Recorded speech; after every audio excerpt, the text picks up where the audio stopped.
One summer evening after dinner, Jack sat in the living room. He was reading a book. "What are you doing?" said Annie, coming down the stairs.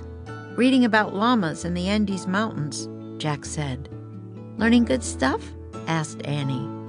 "Good and bad," said Jack. "Logging is destroying a lot of the mountain forests." "What does logging mean?" asked Annie. "Cutting down trees for lumber," said Jack. "In some places it's against the law. It can be a disaster for wildlife." An evening breeze gusted into the house. "Could you close the front door, please?" "Sure." Annie crossed to the door. Instead of closing it, she gazed out at the twilight. "Close it, please," said Jack. "Whoa," said Annie. "Whoa what?" said Jack, looking up. Annie turned to Jack. "The treehouse is calling.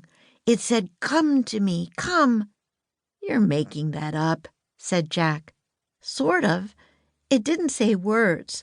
I feel it's out there," said Annie. "Really?" said Jack. Annie's feelings about the treehouse were always right.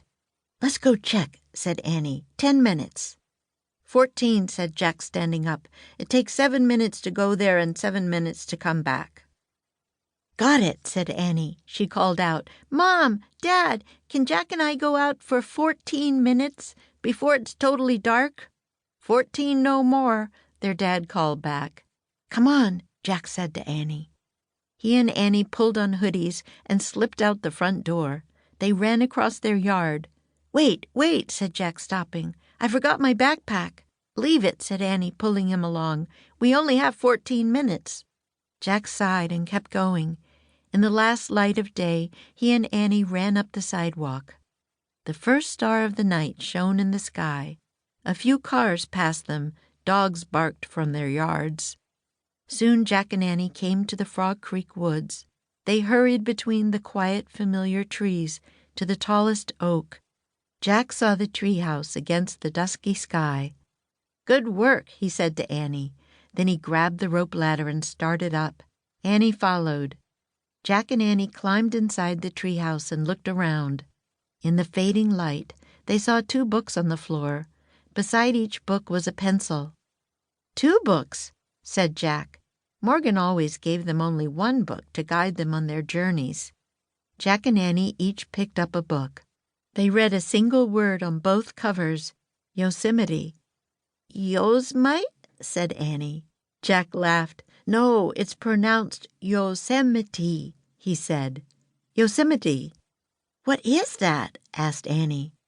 "I've heard of it," said Jack. "I'm pretty sure it's some special nature place in California." "California? Wow, I'd love to go back to California," said Annie. "Me too," said Jack. He opened his book. The first page was blank. The second and third pages were blank too. He flipped through all the pages. "What's going on?" he said. "My whole book is blank." "Mine too," said Annie. As she held up her book, a slip of paper fell out. "Oh, a note from Morgan." Annie unfolded the note and read aloud. "The trees are calling, hurry and go, into the forest, through sunshine and snow. Call yourselves artists, draw what you see, give help to others, give it for free. Before you go home, speak truth to power, help save the wilderness by Sunday's noon hour." Annie looked at Jack. "Sounds fun," she said. "Let's go." "Wait, read the last lines again," said Jack. Annie read, "Help save the wilderness by Sunday's noon hour." "So what does that mean?" said Jack. "Save the wilderness? How's that even possible?" Annie frowned. Let's ask that question later when we know more," she said. "I can't wait to make a book with drawings. That sounds fun, doesn't it?" "Sort of. I really can't draw," said Jack. "I'm not great at drawing either," said Annie, "but I still love doing it." "Okay, let's go," said Jack. He was eager to see a different part of California. They hadn't been there since the San Francisco earthquake of 1906. "I'll point to Yosemite and see if that works." Jack pointed to the word on the cover of his blank book. "I wish we could go there," he said. "California, here we come," said Annie. The wind started to blow. The treehouse started to spin. It spun faster and faster. Then everything was still, absolutely still.